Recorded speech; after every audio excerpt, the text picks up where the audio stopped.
동력의 초당 글밭 1월 13일 금요일 반기문의 꼼수 10년간 유엔 사무총장으로 지낸 반기문님이 어제 임기를 마치고 돌아왔습니다. 비행기에서 내린 인천국제공항에서 기자회견을 열었죠. 님의 첫 말씀은 이렇습니다. 분열된 나라를 하나로 묶어 다시 세계 인류 국가를 일으켜 세우겠다. 제 한몸 불사를 각오가 되어 있다. 국민 대통합을 이루겠다.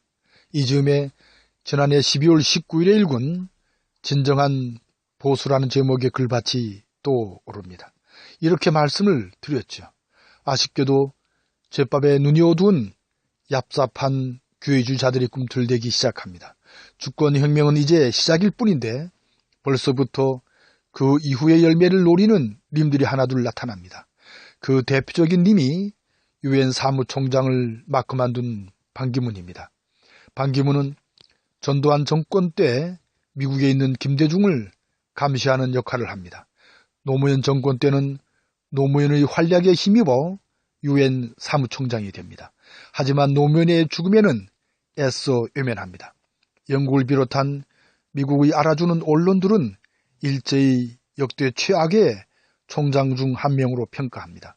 더욱이 유엔 사무국 안에서의 평가는 아주 형편없는 총장으로 평가절하합니다. 분열된 나라를 하나로 묶으라는 말씀에서 님의 상황인식이 크게 떨어지는 점을 느낍니다. 그러니까 오늘의 우리나라에 대한 이해가 너무도 부족합니다. 그러니까 오늘을 살면서 생각은 어제의 나라에 머물러 있다는 것이죠. 지금의 탄핵 정국은 촛불 민심이 주권혁명을 일구는 과정에 있는데 말입니다. 대부분의 무지렁이 백성들이 박근혜 탄핵을 바라고 있는데 말입니다. 분명히 어제는 저 꼴통들이 꼼수에 놀아나 이리저리 갈라져 있었죠. 님의 말씀대로 분열된 나라였습니다. 하지만 오늘은 놀랍게도 박근혜 참사로 주권혁명으로 하나로 뭉쳐 있습니다. 그리고 한몸 불사를 각오를 내 보이셨지만 님의 지난 삶은 이 또한 믿을 수 없게 만듭니다. 얍삽한 교회주의자로 제 이름만을 빛내며 욕심을 채우며 사셨던 어제의 반기문이니까요. 더불어 함께하여 나라를 구하는 내일의 삶을 기대하는 것은 참으로 쉽지 않은 노릇이니까요. 어쩌면 한 달을 채 못 넘겨 이제껏 쌓은 안개와 같은 명예도 끝내 지키지 못할 것이 뻔합니다.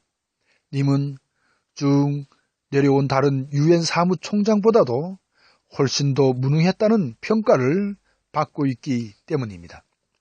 유엔의 결의안 제11호인 정치 참여 제한 권고를 스스로 무시하고 있기 때문입니다.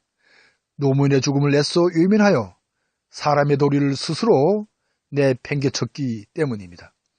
박연차의 23만 달러 뇌물 의혹에 그리고 가까운 친척들이 뇌물죄로 기소되어 있기 때문입니다. 그리고 5년 이상 국내에 거주해야 한다는 출마 자격의 시비에도 비켜있지 못하기 때문입니다. 또한 앞에서도 말씀을 드린 대로 오늘의 우리나라에 대한 이해가 턱없이 모자라기 때문이지요.